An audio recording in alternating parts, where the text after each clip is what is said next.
Hello everyone. Indian political thinkers में आज हम पढ़ने वाले लोकमान्य तिलक। और इनको जो फादर ऑफ इंडियन अनरेस्ट बोला गया था किसके द्वारा? एक जर्नलिस्ट थे, वैलेंटाइन चिरोल। इन्हीं को गांधी के द्वारा मेकर ऑफ मॉडर्न इंडिया बोला गया। और कौन कौन से जो इवेंट्स हैं और उनके क्या कंट्रीब्यूशंस हैं वो देखने से पहले हम इनकी जो बुक्स हैं वो देख लेते हैं।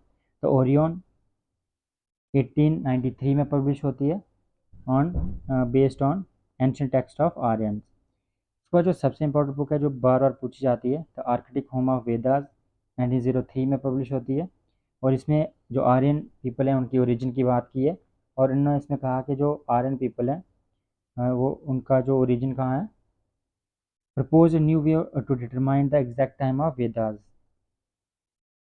उसका जो श्रीमद् भगवद गीता रहस्य ये भी यहाँ पे तिलक ने लिखी है, published in 1915, that is on the analysis of कर्म योग इन भगवद गीता। तो कर्म योग के बेस पे यहाँ पे उन्होंने ये बुक लिखी है 1915 में, श्रीमद् भगवद गीता रहस्य।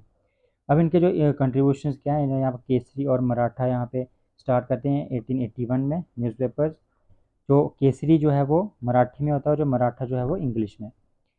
डेक्कन इंडियन सोसाइटी 1884, गोपाल कृष्ण अग्रकर के साथ मिलकर वो बनाते हैं। फर्गूसन कॉलेज इस्टेब्लिश करते हैं पुणे में 1885 में। और उसके बाद जो है आईएनसी जब 1885 में बन जाती है, उसके बाद 1890 में वो ज्वाइन करते हैं यहाँ पे INC. Start celebration of Ganpati and Shivaji festival 1894 unity के लिए। तो यहाँ पे वो कल्चर पे इम्पोर्टेंस देते हैं, तो इसलिए इनका जो नेशनलिज्म का कॉन्सेप्ट है वो है cultural nationalism. Cultural nationalism accuse जो जहाँ पे जो मर्डर केस में और सेडिशन चार्जेस लगते हैं उनके, और उसके बाद सेंटेंस रहती है 18 मंथ की 1897 में। जो 3 टाइम इनको यहाँ पे सेडिशन चार्जेस में ट्राई किया गया है ब्रिटिश गवर्नमेंट के द्वारा। फर्स्ट जो है 1897, 1909 और 1916 में। 1905 में वो स्वदेशी मूवमेंट स्टार्ट करते हैं। 1907 में सूर्य स्प्लिट होता है। और 1909 में सेडिशन सेडिशन यहाँ पे चार्जेस लगाए जाते हैं इसके ऊपर। जो रेवोल्यूशनरी एक्टिविटीज़ है उनको सपोर्ट करने की वजह से उनके जो न्यूज़पेपर है उसमें वो पब्लिश की जाती हैं। तो यहाँ पे 6 ईयर्स की सेंटेंस हो जाती है 1909 से लेकर 1914 में। और उनको इम्प्रिजनमेंट जहाँ पे जेल में कौन सी जेल में डाला जाता है, मंडेला जेल में बर्मा। तो इस पे यहाँ पे PYQ पूछा गया।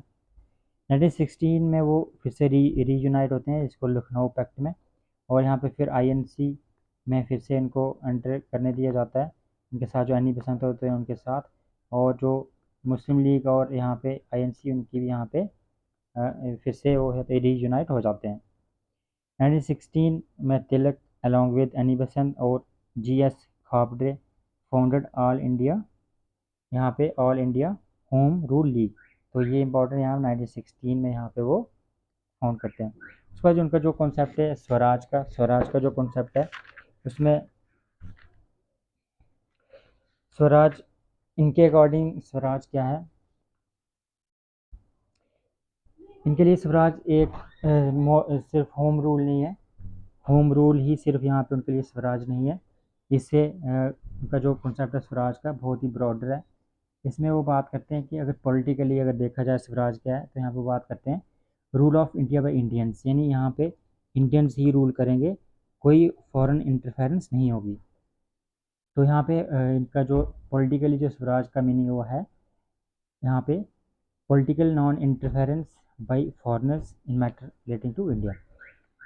उसके बाद अगर सोशली बात करें तो सोशली यहाँ पे स्वराज का मतलब है ऐसी सोसाइटी जहाँ पे कोई भी एविल्स एग्जिस्ट नहीं करती हैं। एविल फ्री सोसाइटी, एविल्स वहाँ पे नहीं होनी चाहिए। इकोनॉमिकली अगर बात करें तो यहाँ पे नॉन इंटरफेरेंस होना चाहिए। इकोनॉमिक एक्टिविटीज़, इंडिया की जो भी इकोनॉमिक एक्टिविटीज़ है वहाँ पे फॉरेन इंटरफेरेंस नहीं होना चाहिए। तो यहाँ पे जो भी रिसोर्स है इंडिया के वो इंडियंस को ही यूटिलाइज करने चाहिए। यहाँ पे जो ब्रिटेन की तरफ जो रॉ मटेरियल भेजा जा रहा था और वहाँ से जो फिनिश प्रोडक्ट्स आ रहे थे इसके वो अगेंस्ट हैं। उसके बाद जहाँ कल्चरली अगर बात करें तो कल्चर यहाँ पे स्वराज का मीनिंग है high level of nationalism where materialism has no place. तो ऐसा कल्चर होना चाहिए जहाँ पे मटेरियलिज्म में की प्लेस नहीं है, ऐसा नेशनलिज्म जिसमें मटेरियलिज्म की कोई भी जगह नहीं है।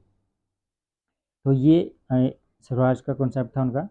और वो कहते हैं कि जो स्वराज पॉसिबल है बाई द 4 मीन्स। तो कौन कौन से? एक था नेशनल एजुकेशन, बाइकआउट और स्वदेशी और पैसिव रेजिस्टेंस। उसके बाद नेशनलिज्म का इनका कॉन्सेप्ट है, वहाँ पे कहाँ कल्चर और ट्रेडिशन में यहाँ पे वो उसकी बात करते हैं, और इसलिए इनका जो कॉन्सेप्ट है कल्चरल नेशनलिज्म नेशनलिस्ट है ये, क्योंकि यहाँ पे वो गणपति और शिवाजी जो फेस्टिवल्स हैं वहाँ से भी इनका पता चलता है कि यहाँ पे वो कल्चर और ट्रेडिशन को इम्पोर्टेंस देते हैं। Cultural celebrations like Ganpati festival and Shivaji festival बोलते हैं, उनके अकॉर्डिंग ये जो फेस्टिवल्स हैं इंडियन मासेस को यूनाइट करने के लिए इम्पॉर्टेंट है, और जो आगे इनको नेशनलिज्म की तरफ ले जाएगा।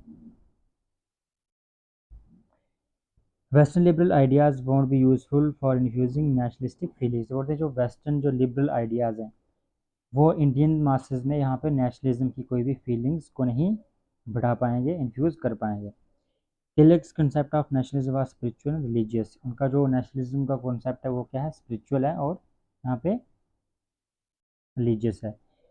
उनका एक कोट है, God and our country not different, in short our country is one form of God, he looked at our motherland as goddess. तो वो मदरलैंड को एज गॉडेस की नज़र से देखते हैं, उनको वो एक गॉडेस मानते हैं।